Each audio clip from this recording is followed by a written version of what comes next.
হয়ে গেছে, আপনি জুলেখারে বিয়ে করবেন। বলেন না সুবহানাল্লাহ। আপনি জুলেখারে বিয়ে করবেন, ফয়সালা উপরের থেকে হয়ে গেছে। এখন যেহেতু জিবরাইলের অনুমতি, আল্লাহর অনুমতি পাইছে, রাস্তাঘাটে তার বিয়ে করা যায় না, রাজকীয় বিয়ে হতে হবে। উনি লোক দিয়ে বাড়ি পাঠাই দিয়েছে, মহিলাকে বাড়ি নিয়ে যান, আমি অফিস করে এসে বিকেলে ফয়সালা হবে। উনি অফিসে চলে গেছেন জুলাইখারে বাসার দিক। জুলাইখা কাছে বাসায় যাওয়ানি পরে আগে আমার বাসায় একটু জাতীয় একটা কাজ আছে। কি কাজ? তো গেছে সাথে যাইয়ে সেই মূর্তির গেটি ধরিয়া মাটিতে সপা সব বাড়ি, ঠ্যাং ভাঙে, হাত ভাঙে, শয়তান তুই জীবনে আর একটা দোয়া কবুল করাতে পারলি না। আজকে ইউসুফের রবের পর বিশ্বাস করে সিজদা দেবী, ইউসুফরে পাইছে, আমি সবকিছু পেয়ে গেছি, তোর বাস জিহাদ দিয়ে যাই দেবো করে ভাঙ্গে সরে গুঁড়ো গুঁড়ো হয়ে তুই। তারপরে ইউসুফ আলাইহিস সালামের বাড়ি গেছে, নিয়মতান্ত্রিক বিয়ে হয়েছে। আল্লাহর এমন কুদরত, আল্লাহর এমন কুদরত। ইউসুফ আলাইহিস সালামের আগে বিয়ে করা আরো স্ত্রী ছিল, কারো সন্তানের কোন সনদ খুঁজে পাওয়া যায় না। তফসিরে জালালাইন হাসিয়ার ভিতরে ওই বাইরে, মানে হাসিয়ারও বাইরে বেকা লাইনের ভিতরে লম্বা 2 লাইনের মধ্যে গল্পটা সংক্ষেপে লিখছে যে অন্য কোন স্ত্রীর থেকে সন্তান আছে বলে তা খুঁজে পাওয়া যায় না। বুড়ো কালে এই জুলাইখারে বিয়ে করার পরে 3টে সন্তান হয়েছে।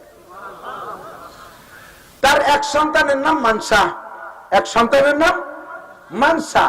দেখেন কোথায় যায়, সবকিছু করনেওয়ালা কে? এই মানসার মেয়ের নাম হলো লাইয়া। লাইয়া, লাইয়ার অপর নাম মারিয়া, রহিমা। লাইয়ার আর এক নাম কি? রহিমা। এই রহিমা হযরত আইয়ুব আলাইহিস সালামের স্ত্রী। কোথা থেকে কোথায় ঘুরে ঘেরাইয়া কিভাবে নিয়ে জায়গায় জোড়াই দিয়ে আবার সুন্দর একটা নবীওয়ালা নসল জারি করে দিয়েছে। ক্ষমতা কার? ইউসুফ আলাইহিস সালামকে জুলাইখা তো এই ঝামেলা ফেলাইছে। তারপরে বাপে ভালোবাসছে বিদায় উনারে কুয়োর মধ্যে ফেলাইছে, জেলখানায় রাখছে। জেলখানার কয়েদিরা ওনার পরে এমন আশেক হয়ে গেছে তা তোর বলার না। লাস্টে যুবকরা, জেলখানার যুবকরা চুকায়, ভাই আপনার সাথে দোস্ত পাঠাবো, আপনার সাথে বন্ধুত্বতা করবো। উনি কয় তোকে পায়ে ধরি, আমার আর কেউ ভালোবাসিস নে, আমার আর কেউ ভালোবাসিস নে। আমার 3 বার 3 জনে ভালোবাসে, 3 বিপদে ফেলাইছে। ফুফু বলতো ভালোবাসে, আমার চোর বানাইছে। আব্বা ভালোবাসার কারণে ভাইরা কুয়োর মধ্যে ফেলাইছে। জুলাইখা ভালোবাসার কারণে জেলে আইছি। ফিরে তোরা ভালোবাসলে আমার ফাঁসি হয়ে যাবে না, আর কেউ ভালোবাসিস নে, আমার ভালোবাসার দরকার। তো জুলাইখা ওনার কাছে সত্যি দুর্বল। যখন মিশরের মেয়েরা অপবাদ দিয়েছে জুলাইখা, তুমি আজিজে মিসর হইয়া, মিশরে আজিজে মিসরের স্ত্রী হইয়া, মিশরের প্রেসিডেন্টের বউ হইয়া একটা বাড়ির গোলাম ছেলের সাথে এই কাম কেন করতে গেলে? তোমার মতো চরিত্রহীন হয় না। তখন উনি ওই ইন্তজাম করছে যে মেয়েদেরকে দাওয়াত দিয়েছে, 100 মেয়েকে তাদের সামনে ফল দিয়েছে, ছুরি দিয়েছে ধারালু, যে যেই ফল কাটিয়ে খাতিয়ে, লেবু বা মালটা এই জাতীয় কিছু হবে, যাটা কাটিয়ে খাতিয়ে। তো উনি বলছে যে আমি যখন বলবো তোমরা লেবুতে পোজ দাও, ওই সময় পোজ দিবা। সবাই লেবু হাতে ধরাই দিয়া বলছে যে পোজ দাও, এই পোজ দাও 1 2 3 করার সময় ইউসুফ রে কইছে তুমি সেই সময়ের মধ্যে ঢুকবা। ইউসুফ আলাইহিস সালাম তখন ওরা যখন পোজ দিছে, ওই পোজ দেবে এই সময় ইউসুফ আলাইহিস সালাম রুমের মধ্যে ঢুকছে। ওরা ওই পোজ দিতে যায় ইউসুফের দিক নজর পড়ছে, চোখ ওই দিক চলে গেছে, পোজও দিয়া হয়ে গেছে। 100 মহিলার আঙ্গুল কেটে গেছে। সমস্ত মেয়েরা এক বাক্যে বলে উঠছে আপনার কোনো দোষ নেই, জায়গা মাজুর, অসম্ভব। এই চুহা চেহারা সামনে থাকবে আর নিজেকে কন্ট্রোল করবা, এটা সম্ভব না। 8টা 7টা দরজা ঘরের ভিতরে। বাদশা যখন অফিসে চলে গেছে, আগের থেকে মিস্ত্রি রেখে, এমনিতে আমাদের এখন তো অনেক ধরনের লক হয়েছে, দরজায় তালা তুলে হয়েছে, আর সে সময় বাইরে থেকে শিকো তালা দিয়া যাইতো, ভিতর দিয়ে খিল আটকাই দিতে হতো ঘরের ভিতরে। তো সেইভাবে ছিল খিল, কিন্তু খিল যদি আটকাই দিয়ে ইউসুফরে এভাবে অ্যাটাক করে, তো ইউসুফ খিল খুলে খুলে চলে যেতে পারে।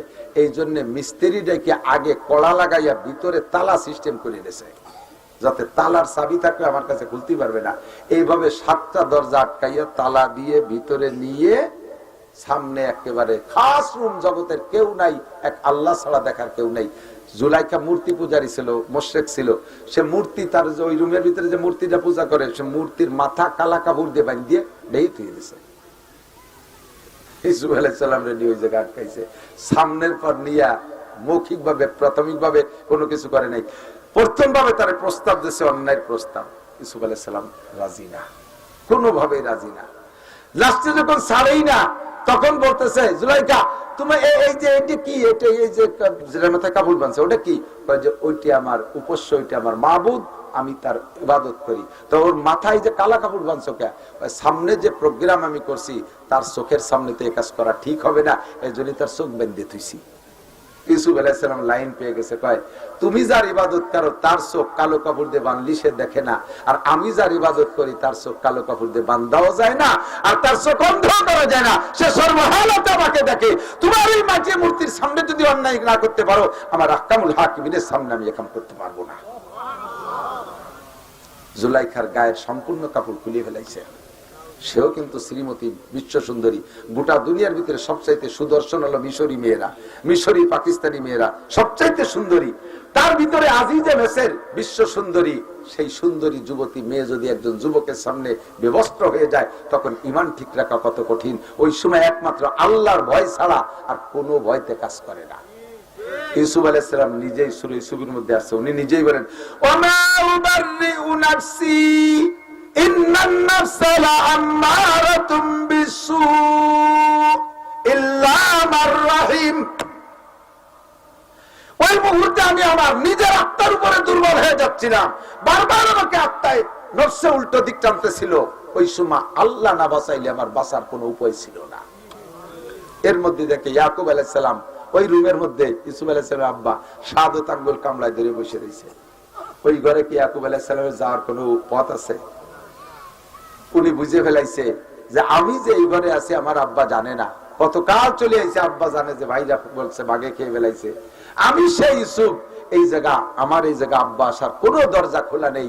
আমার আব্বা আসছে মানে আমার আব্বাকে আল্লাহ আমার সামনে দিয়েছে, এজন্য যে আমার বাপের সামনে এই কাম করা যায় না, এজন্য আল্লাহ আমার পাহারায় পাঠাই দিয়েছে।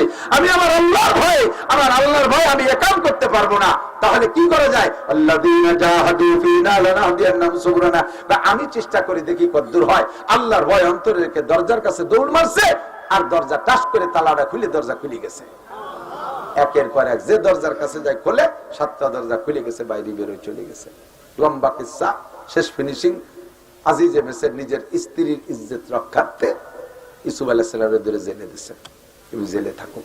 উনি বুঝিয়ে ফেলাইছে ঘটনা, কিন্তু আর কোনো কথা নেই।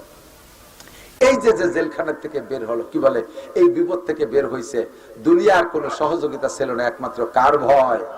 যুবক, তুমি চেষ্টা করো, অন্তরে ভয় তৈরি করো।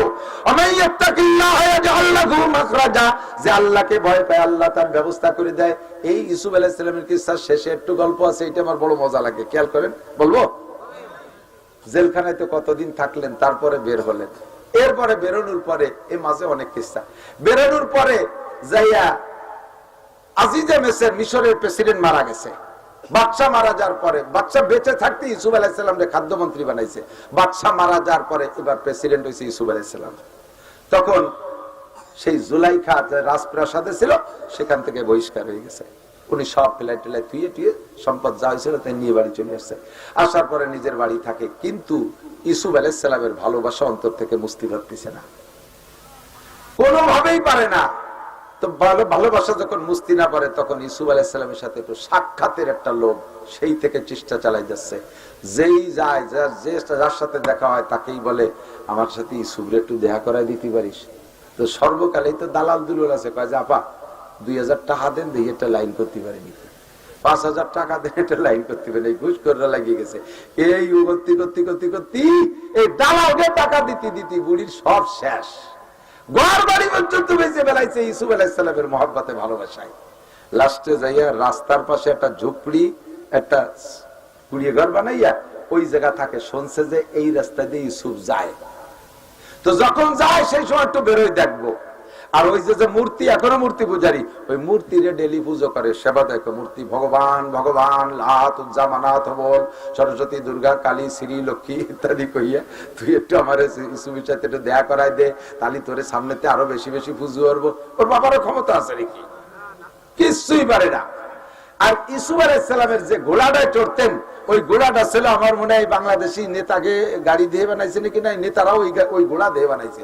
এই ঘোড়ায় পিঠে ইউসুফ আলাইহিস সালাম বসার পরে, উনি বসার পরে, আগে না, আগেও না পরেও না, উনি বসার পরে এরপরে নাক দিয়ে একটা শব্দ বেরোইতো, ওই যে সাইরেন, গাড়ির সাইরেন শব্দ না, এইরকম একটা শব্দ যা 3 মাইল দূরিতে শোনা যেত। তো তো ইউসুফ আলাইহিস সালাম তখন তো বিবাহ শাদী করছে, সংসার হয়ে গেছে, রাজা হয়ে গেছে।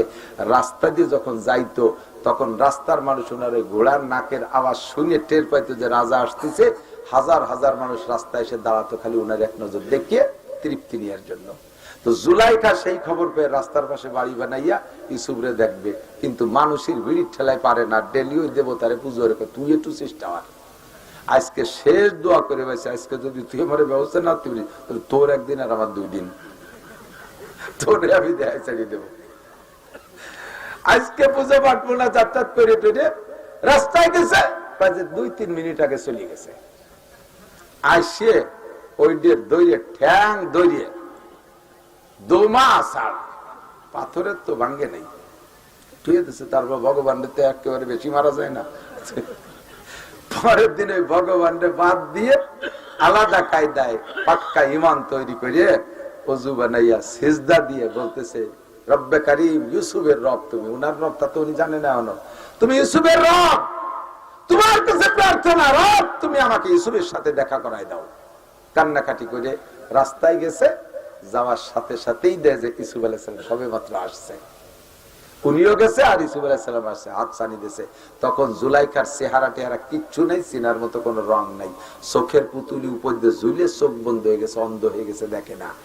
চামড়া ঝুলিয়ে গেছে, গলার চামড়া গরুর গলকম্বলের মতো ঝুলিয়ে গেছে, কিচ্ছু নাই, কুজো হয়ে গেছে। ওই অবস্থায় বুড়ো মানুষ হাত ছানি দিয়েছে, দাঁড়ান রাজা, বাচ্চা রাজা মহারাজ একটু দাঁড়ান। ইউসুফ আলাইহিস সালাম ঘোড়াকে দাঁড় করে দাঁড়াইছে, নামার পরে দাঁড়া বুঝে, একটু নামবেন? জি নামছি। নবী তো না তো উম্মত, কি খবর, কি ব্যাপার? আপনি কি ইউসুফ? বলে জি।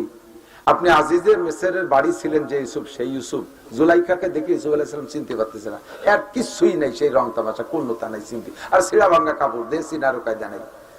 তখন জি আমি সেই ইউসুফ, আমি তৎকালীন খাদ্যমন্ত্রী ছিলাম, পরে আজিজে মিসর মারা যাওয়ার পরে মিশরের বাদশা বানাইছে আমাকে আল্লাহ তাআলা, তা আপনাকেই আমি খুঁজতেছি।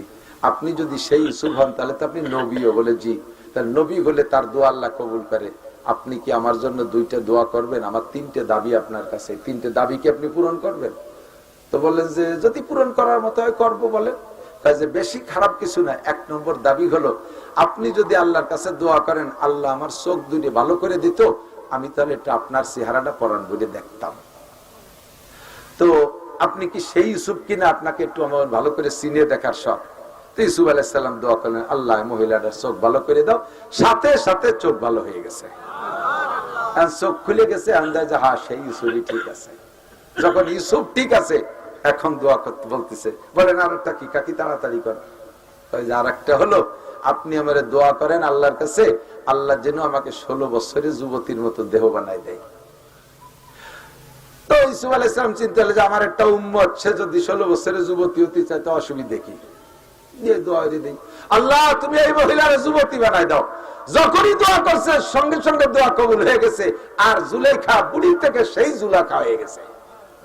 এখন যখন 16 বছরের যুবতী দেয় যে সেই জুলেখা, ইউসুফ আলাইহিস সালাম হতভম্ব, আল্লাহ একইটা যার জ্বালায় যার হয়তো এত কিছু হয়ে গেল, এদিন সেই জুলেখা। এখন কোন লজ্জায় মাথা নিচু হয়ে গেছে, কিন্তু অবস্থা তো হয়ে গেছে। এখন তার প্রতিবারটা ফিরে বুড়ি বানাই দাও। এখন 3 নম্বর প্রশ্ন, বলেন তাড়াতাড়ি বলেন 3 নম্বরটা কি? 3 নম্বরটা হলো আমার বিয়ে করতে হবে।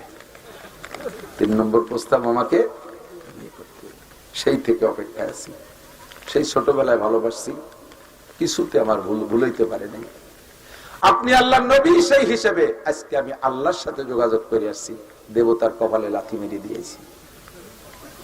যে আল্লাহকে বিশ্বাস করছি সেই আল্লাহর কাছে দোয়া করে আপনি আমাকে চোখ খুলে দিয়েছেন, যুবতী বানাই দিয়েছেন, আমার বিয়ে করতে হবে। ইউসুফ আলাইহিস সালাম বললেন, কোন নবী আল্লাহর সিদ্ধান্ত দেওয়া ছাড়া নিজে কোনো সিদ্ধান্ত নেয় না। আমি উপরের সাথে আলাপ করে রেখে সেটা করেন, তাড়াতাড়ি করেন, আমার এই প্রস্তাব নিতেই হবে, কোনো মতো ছাড়তে রাজি না। তখন ইউসুফ আলাইহিস সালাম সাথে যারা ছিল তাদেরকে নিয়ে চিনতে বসলেন যে কি করা যায়। এর মধ্যে জিবরাইল এসে তখন তো একটা পথ খুলে গেছে। তো ভাই জিবরাইল কি কয় এই মহিলা, এই অসময় ফিরে আবার বেকার ফেলা দিয়েছে। জিবরাইল কইছে লা তাহজান ওয়ালা তাখাফ, উপরের ফয়সালা হয়ে গেছে, আপনি জুলেখারে বিয়ে করবেন। বলেন না সুবহানাল্লাহ, আপনি জুলেখারে বিয়ে করবেন, ফয়সালা উপরের থেকে হয়ে গেছে। এখন যেহেতু জিবরাইলের অনুমতি, আল্লাহর অনুমতি পাইছে, রাস্তাঘাটে তো বিয়ে করা যায় না, রাজকীয় বিয়ে হতে হবে। উনি লোক দিয়ে বাড়ি পাঠাই দিয়েছে, মহিলাকে বাড়ি নিয়ে যান, আমি অফিস করে এসে বিকেলে ফয়সালা হবে। উনি অফিসে চলে গেছেন জুলাইখারে বাসার দিক। জুলাইখাকে যে বাসায় যাওয়ানি পরে আগে আমার বাসায় একটু জাতীয় একটা কাজ আছে। কি কাজ? তো গেছে সাথে যাইয়ে সেই মূর্তির গেটি ধরিয়া মাটিতে সপা সব বাড়ি ঠ্যাং ভাঙে হাত ভাঙে, শয়তান তুই জীবনে আমার একটা দোয়া কবুল করাতে পারলি না। আজকে ইউসুফের রবের পর বিশ্বাস করে সিজদা দেবী, ইউসুফরে পাইছি আমি সবকিছু পেয়ে গেছি, তোর বাস জেহাদ দিয়ে যাই দেবো পরে ভাঙ্গে ছেড়ে গুঁড়ো গুঁড়ো হয়ে তুই। তারপরে ইউসুফ আলাইহিস সালামের বাড়ি গেছে, নিয়মতান্ত্রিক বিয়ে হয়েছে। আল্লাহর এমন কুদরত, আল্লাহর এমন কুদরত। ইউসুফ আলাইহিস সালামের আগে বিয়ে করা আরো স্ত্রী ছিল, কারো সন্তানের কোন সনদ খুঁজে পাওয়া যায় না। তফসিরে জালালের হাসিয়ার ভিতরে ওই বাইরে, মানে হাসিয়ারও বাইরে বেকা লাইনের ভিতরে লম্বা 2 লাইনের মধ্যে এই গল্পটা সংক্ষেপে লিখছে যে অন্য কোন স্ত্রীর থেকে সন্তান আছে বলে তা খুঁজে পাওয়া যায় না। বুড়ো কালে এই জুলাইখারে বিয়ে করার পরে 3টে সন্তান হয়েছে। তার এক সন্তানের নাম মানসা, এক সন্তানের নাম মানসা। দেখেন কোথায় যায়, সবকিছু কর্নেওয়ালা কে? এই মানসার মেয়ের নাম হলো লাইয়া।